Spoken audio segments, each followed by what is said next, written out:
संक्रांति त्योहार के मौके पर शहर हैदराबाद में बड़े पैमाने पर पतंगबाजी का मुजाहरा किया गया। चुनांचे इस मौके पर बाजार घाट में भी एक ताजिर, चांद पाशा और दीगर नौजवानों की कसीर तादाद ने हवा में पतंग लहराकर मसरत का इजहार करते हुए तमाम हिंदू भाइयों और बहनों को संक्रांति की मुबारकबाद पेश की।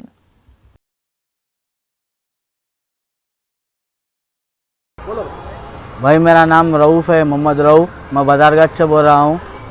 ये संक्रांति का त्यौहार 14 जनवरी और 15 जनवरी के दरमियान में मनाया जाता है। हर साल की तरह इस साल भी काफ़ी ज़ोर पे चल रहा है। हम लोग हिंदू मुसलमान पूरे मिलके मनाते हैं ये त्यौहार को। काफ़ी अच्छा सेलिब्रेट होता है। सब मिलके गैदरिंग करके छत पर मनाते हैं। और गवर्नमेंट को तो हम शुक्रिया करना चाहते हैं, तंगूस बंद कर दिए, मांझे के तागे से उड़ा रहे हैं हम भी अभी भी, और काफ़ी लोग भी मांझे से ही उड़ा रहे हैं, तागे के तागे से, और अच्छा सेलिब्रेट हो रहा है।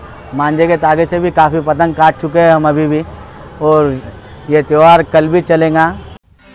नाज़रीन, हमारे टीटीवी न्यूज़ को सब्सक्राइब करिए, बेल आइकॉन को प्रेस करिए, शेयर करिए और लाइक करना ना भूलें।